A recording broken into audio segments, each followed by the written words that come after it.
not every opportunity is going to work out. Right. Not every creative challenge is going to be a hit. Behind the review, dig deeper too. Behind the review. Over 5 years, I've known about your business, but over 30 years, you've been in business. Yeah. We are sitting in the business. Uh-huh. But for everyone who is not watching, who are you? Where are we? Well, we're in New York City.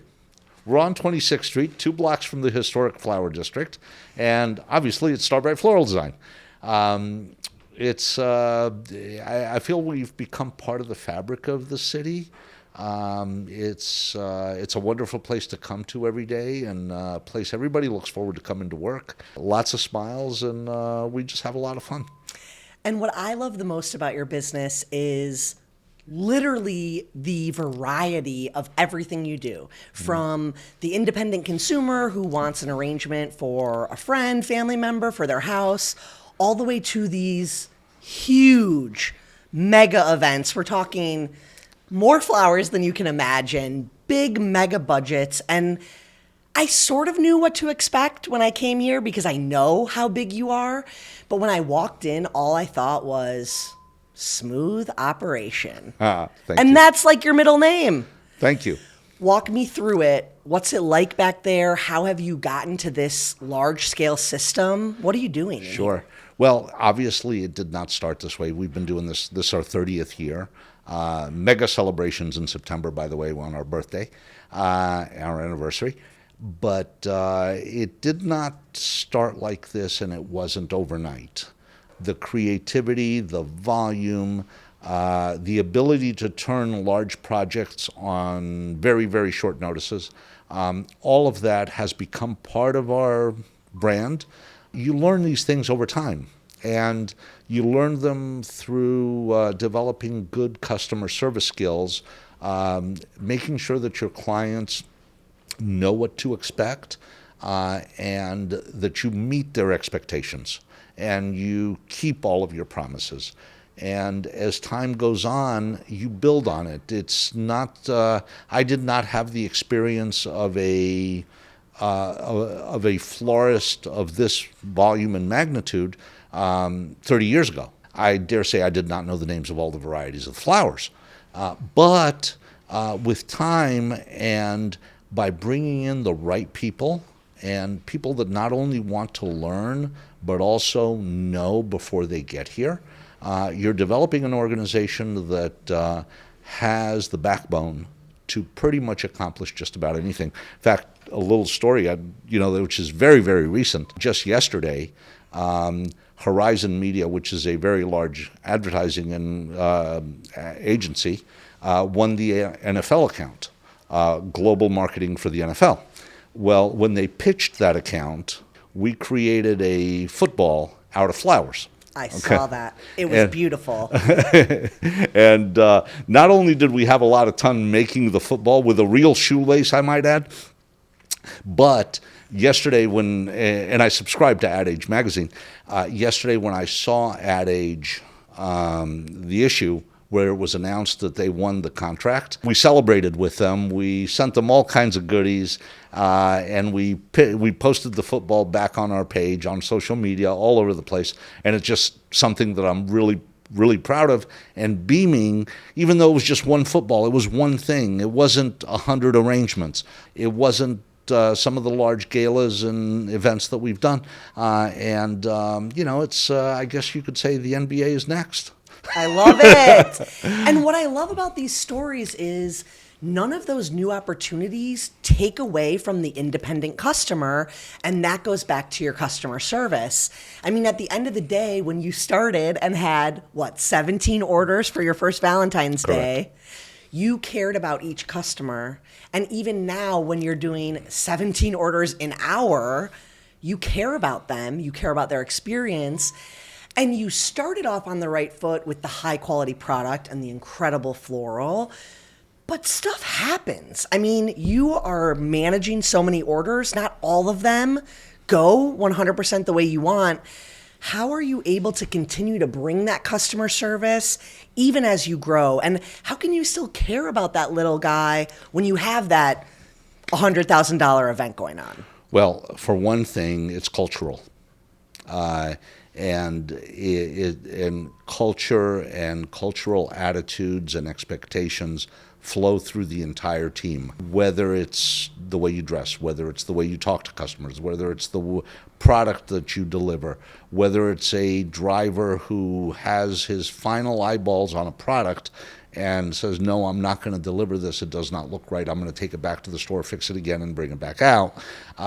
That's all part of the inner workings of the organization, and that's where we become a well-oiled machine. That's where I beam with pride because I have nothing to do with any of that. Okay, all of that is part of who we are, and it's part of the expectation. I like to say that this is an orchestra that has 4 or 5 conductors. And they're all conducting at the same time, each with their own little segment of the instruments that play a role. And whether it's customer service, whether it's design, whether it's buying quality, searching for new farms, knowing what goes out the door, treating the customer who walks in the store with the utmost respect, regardless of what their spend is. We don't look at the volume that a customer brings us or the potential growth volume. That all takes care of itself. We really do live by a philosophy that if you take care of your customer without having dollar signs in your eyes, the world is going to be a magnificent place for you. And it's going to come back to you one way or another. And we do live by that. I think for me, I always knew you were operating at this scale, but when I walked through the door today and you took me around and showed me that each of your employees has their own station, that was when I realized you are so laser focused on one person doing one part of the process, but also how all of the parts fit together. And that goes in again to your team. Talk to me about how once you hire them, you're keeping that culture going in the shop. Well, for one thing, we don't have hardly any turnover, and I'm very proud of that. For another part, I had a call center experience in my youth. And in a call center, what is very typical is you don't have your own desk. You have a desk that you can use for 4, 5, 6 hours. And as soon as you get up and your shift is over, somebody else comes and sits at that desk. You have no privacy. You don't have a place to put your family photos, your personal articles, your nothing. Okay. And whether you're sitting downstairs in our offices, whether you're a remote employee, as we have some now, or whether you're part of the design team, I believe that every employee, as part of a overall job satisfaction perspective, I believe that everybody deserves their own personal space. And when we first opened this space and we moved here from our prior location, and I looked at the open air, I looked at the space, I looked at the way it was designed, or what it was like raw, I wanted, I guess the best way to say it, I wanted a Benihana approach to flowers. Okay, and the idea that I wanted was a customer who walks through the front door. I want them to be able to pick a designer they like. I want them to develop a relationship. That's their bartender. I want them to be able to walk up to that designer, stand next to him. I want them to create their arrangement together. I want it to be an experience. Okay, yeah, so the customer's going to take 15, 20 more minutes of our time. So what? Okay, that's when we're building a relationship. That's when we get to know one another.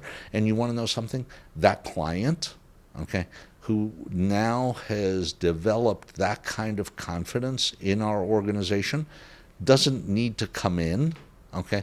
He's going to call, and he's going to say, yeah, I'm so-and-so, and I'd like to place an order, either delivery or pickup, doesn't matter. And by the way, I would like Nobal to make work it for on it. me because Nabal knows what I like. And you know what? Nabal does know, and we take it straight to the station, and he then gets to work on it.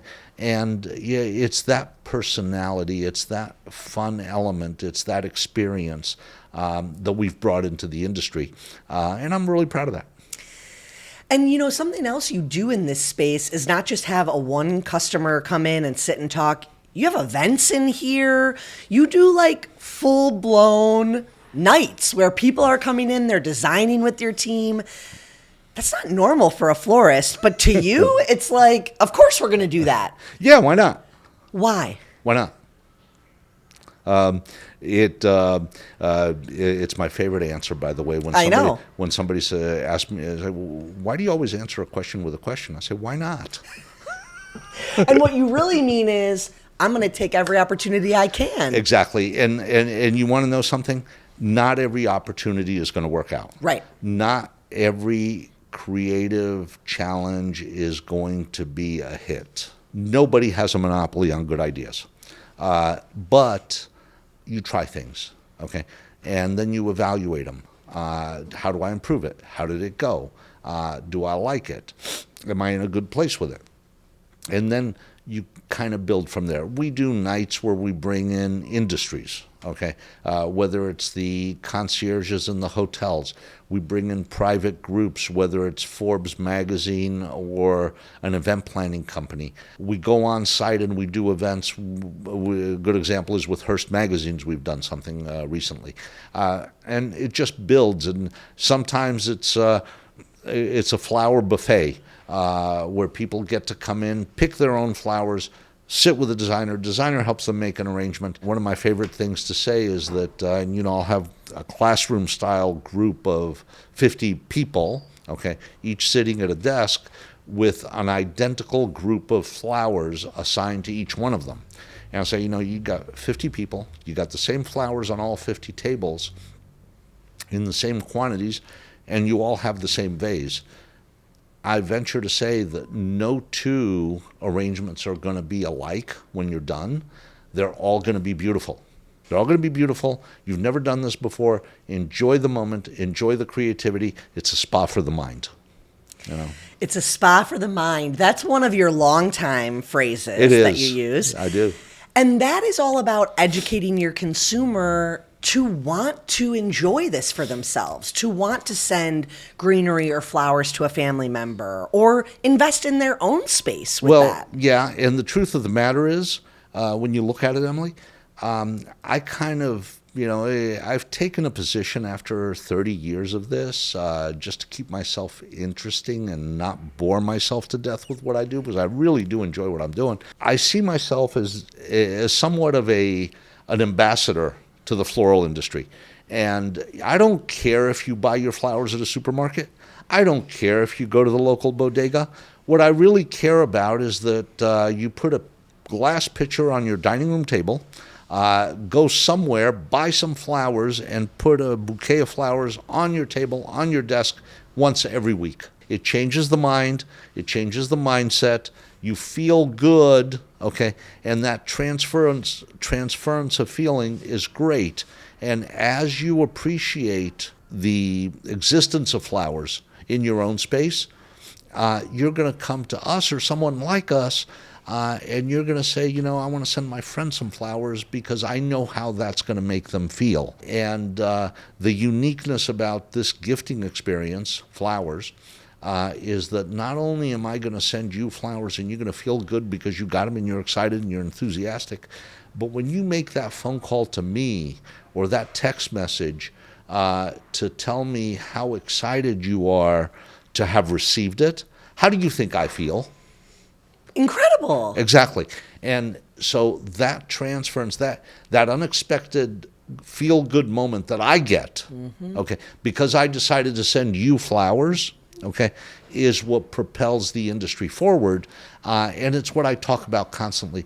And I really do believe that I have the responsibility, as I've become the granddaddy of the floral industry in New York, to talk and to take an ambassador's position in that feel-good moment and to encourage people to use flowers in any experience that they can. I love that.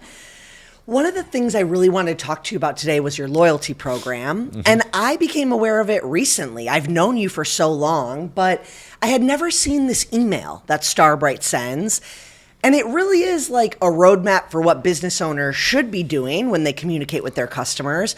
Can you tell our listeners what that email is and just what it says in there? Well, yeah, it's a personal email, and it comes from me.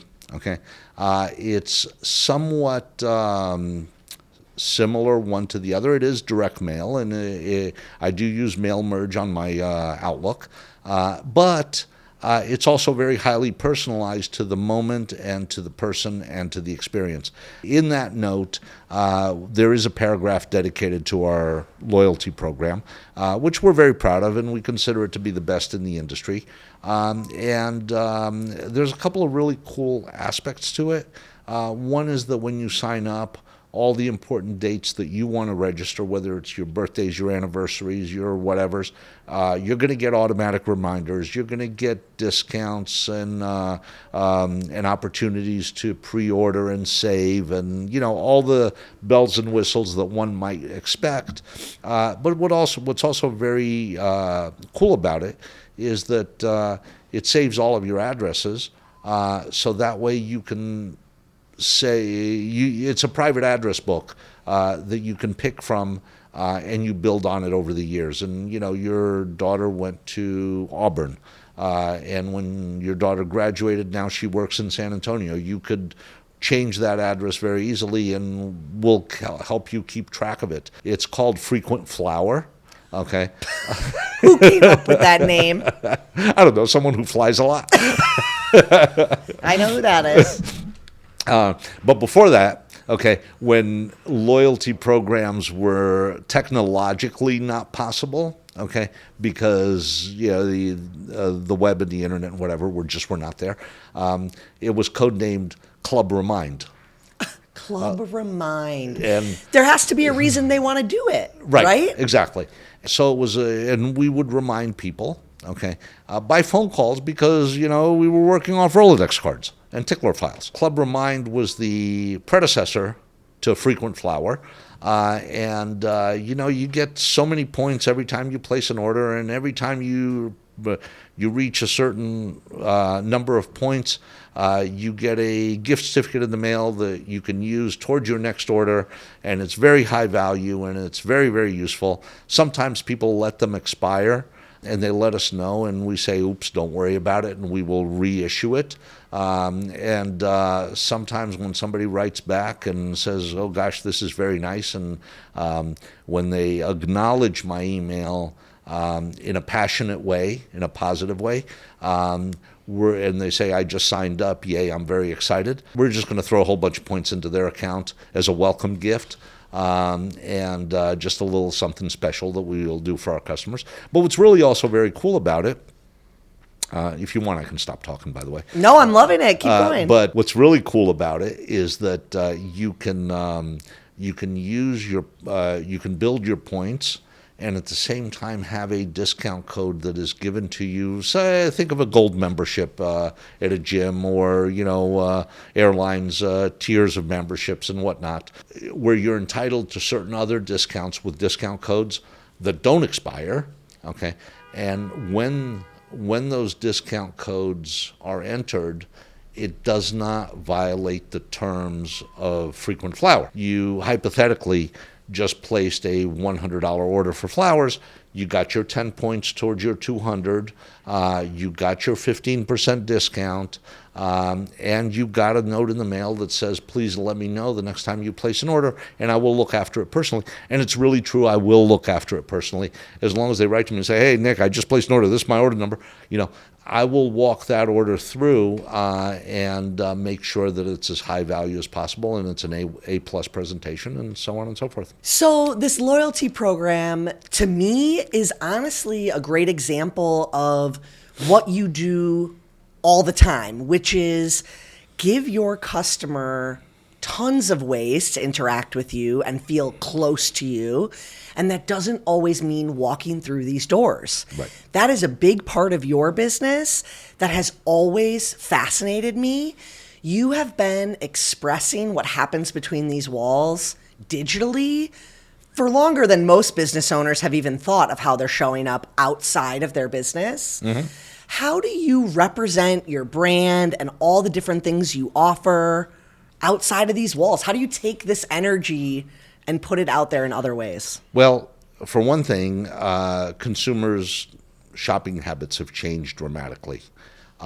Very few people, including myself, I don't want to walk into a store if I don't have to. If I have a relationship with somebody, if I know the business, particularly if it's a small business, particularly if it's family owned, and you want to support these types of businesses, if they have a way of you being able to reach them, and if the trust and the confidence exists, you want to take advantage of it. So we've done everything that we can to expand our relationships and to build on whether it's the walk-in customer. Okay, we love you, we want to work with you, but we don't have to see you every time you want flowers. And if you trust us, we'll make sure that that happens. And I can't tell you how many emails I get from customers who say, you know what, Nick, I've moved, I'm in Los Angeles, and I wish I had you had a store here. Well, guess what? I do know somebody that I'm affiliated with, and I know who the good guys are in Los Angeles. If you want, I'll be more than happy to make an introduction for you or take care of the order. And let me also just say, you don't just know florists in LA. You know florists in the very small town that I live in, Milwaukee, Wisconsin. I do. You know florists everywhere. I do. I know that because I've had arrangements show up at my house that look like they were made in Starbright, but they were shipped locally. Locally, yeah. That is so huge that you're willing to be that connector even when they're not spending money with you. And it goes back to you just want people to love flowers. Yes, I definitely do. And I've made it a goal to know who the good guys are in every single zip code, in every single major market that I possibly can come up with. And, we're constantly, it's loose leaf paper that's constantly being transposed into databases and Excel files and documents to solidify those relationships. And it's been a godsend. It really has. And not only in the sense that we have great relationships so that we can recommend, okay, but also florists that are highly, highly appreciative of what we do for them, and they reciprocate. And I'm only using Los Angeles as an example because this one particular shop that we work with in Los Angeles had a program with Netflix where they were sending out 200 bouquets on Valentine's Day. You can imagine on top of the very, very busiest day of the year, okay, they needed to do a very specific arrangement for Netflix, 100 of them in Los Angeles and another 100 in New York. Well, guess what? They called me. They didn't even ask, can you do it? They knew it could be done. And I got the phone call and it went something like, Nick, I know I didn't call you before in asking, but this is what I promised. But that goes back to why not? Yeah, exactly. Now, something else you've always done, even now when you are as big as you are, is you show up when a customer is talking about you anywhere. Mm-hmm. In a review, on social media. Right. Why? Why not? I knew I was setting you up for that. No, truth be told, absolutely. The personalized aspect of this business is something I never want to give up from. Owner after owner, different managers in the business, their constant advice is don't make the business personal. Don't make it about you. Make it general. It's a business. You don't need to be on the front line, and you don't want people to associate the business with you because you're going to feel trapped. I absolutely disagree with that statement. I don't live by that rule. Am I at my desk 24 hours a day, 7 days a week? No, absolutely not. Nobody can be.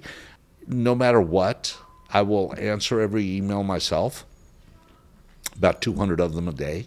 I will return every phone call. I'll take any call. And I have absolutely no problem taking an order. Okay, and that keeps me fresh. That keeps me alive. It lets me know what my customers want.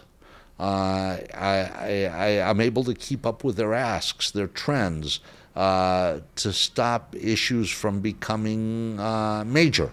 It's a lot of different things. And when I read a review where the client says something to the effect of, Nick took care of me, okay, that makes me feel good.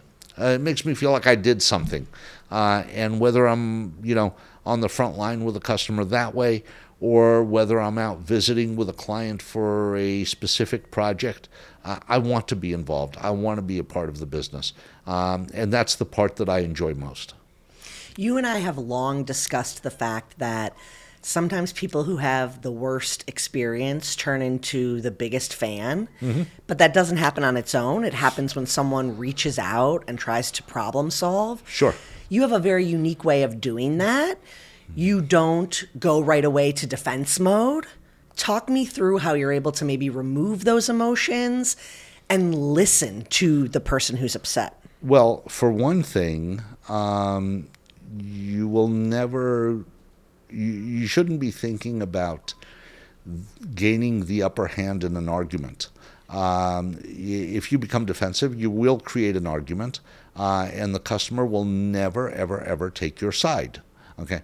Now, is every demand, every ask reasonable? Yes, in the mind of the customer. Okay. And in the customer's reality, okay, that is the sphere that we're living in, okay, and the only one that matters, okay. And, I have a lot of favorite lines. One of them is,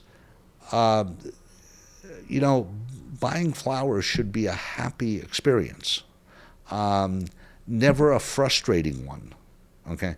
And you choosing to spend money with us, okay, is an honor for us, okay? Trusting us is an honor, okay? And you never wanted or intended for this phone call to happen. My only goal right now is to make amends.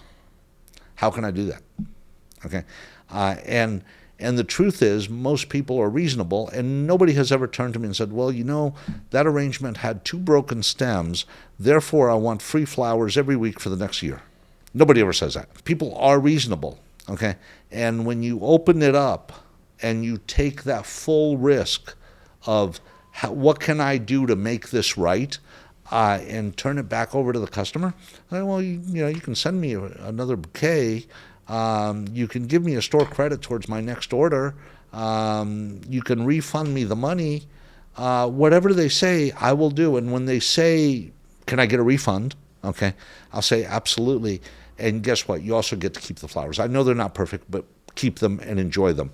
And say, are you sure? And I said, yes, I'm absolutely sure because, and this is another favorite line of mine, I'm absolutely sure that you can keep the flowers because we don't sell used flowers.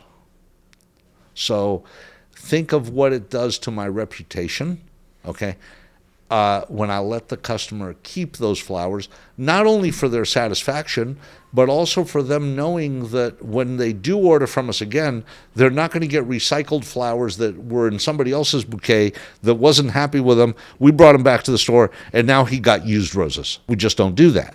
And because we don't do that, it elevates confidence. Okay, I dare say that nobody does it. Okay, I don't think. Okay, but the fact that we emphasize that we don't do it. Okay, we're crowing about it. We're yelling it out, the biggest bullhorn I can find from the tallest mountain.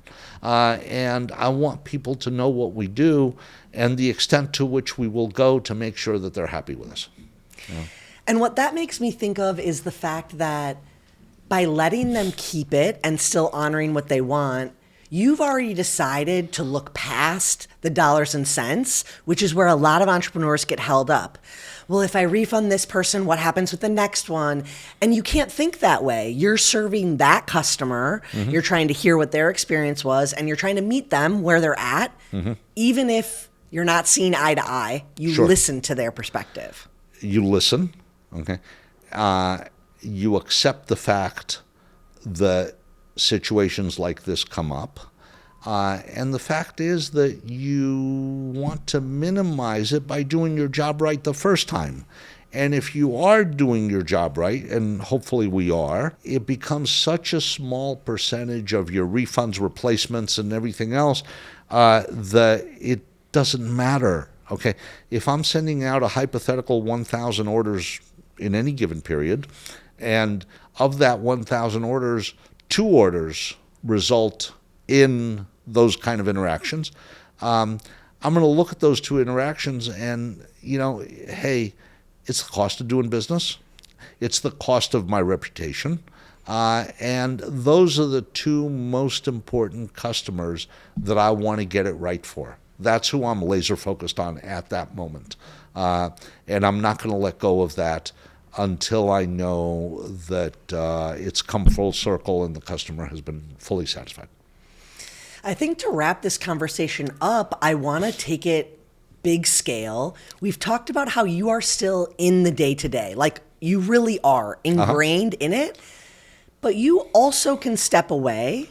And a lot of entrepreneurs are just hoping one day they can step away.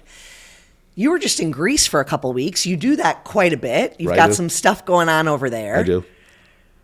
How did you finally get yourself to the place of, I'm never going to not be involved, but I trust my team to run without me? Well, that's a big step and a difficult step for most small businesses, for family-owned enterprises, and for organizations to leap forward from. And yes, I do go to Greece often for family reasons and personal reasons. I will confess that since Greece is 7 hours ahead of New York, I start my American workday at 3 o'clock in the afternoon, and I'm on email until midnight. And I do a full workday regardless of whether I'm here or there. My role in the organization is to feed the pipeline, to keep the marketing alive, to do the emails we talked about, to address customer satisfaction issues, to prepare the higher end proposals, to do some of the cost analysis, whatever the things are that a business needs to run. And I have figured out how to take my portion and be able to run it from anywhere. Having said that, to fully step away the way I do, for a month, 6 weeks, whatever the time period is, whether it's 2 to 3 times a year. First of all, fortunate enough to have a dedicated son and partner in the business who's always here when I'm not. And that's a very big part of it. But it's also an opportunity for my team to shine, okay, and to do it on its own.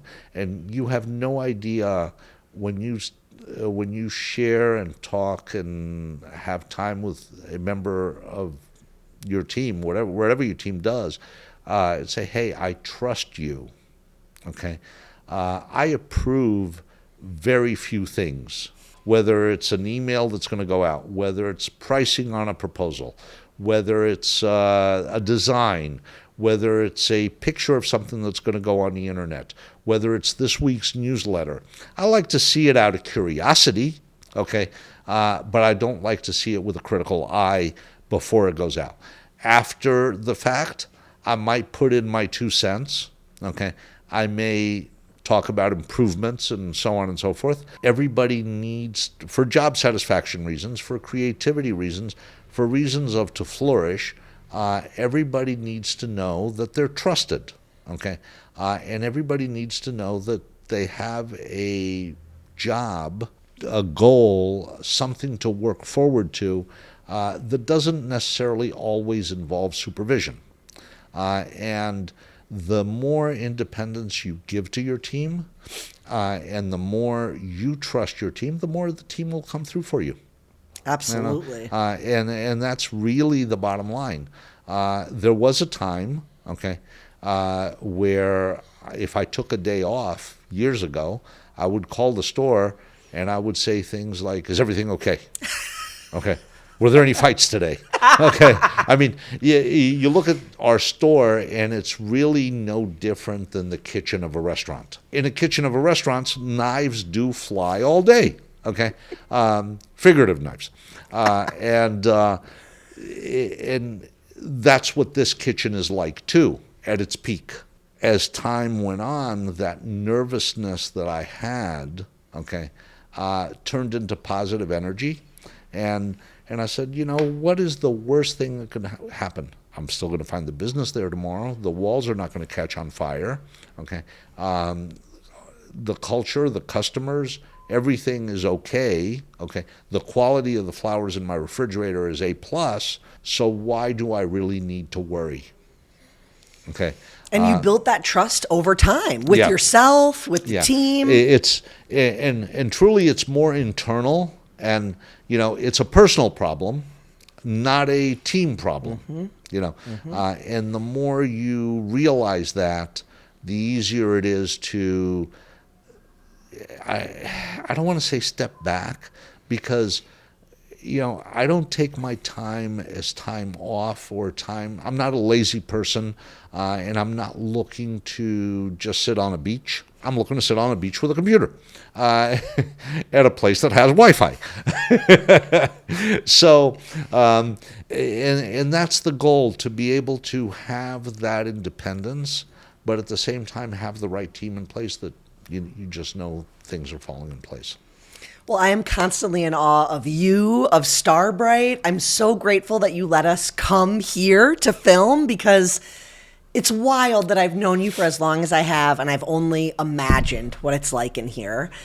I just want to say thank you so much for sharing. I think where you're at is a place a lot of entrepreneurs hope to get to, and it's inspiring to hear that you're still as involved as you are, but have a fully functioning operation that stands behind you, and that took a lot of work. Thank you very much. Thank you. I want to make this one of many times that you visit our space. Okay, the invitation is always open. I never say no to anything. Okay, you come up with the ideas, and I will make sure that it happens. I love you. Love you as well. One of my favorite business owners. Thank you, Emily. Thank you very much.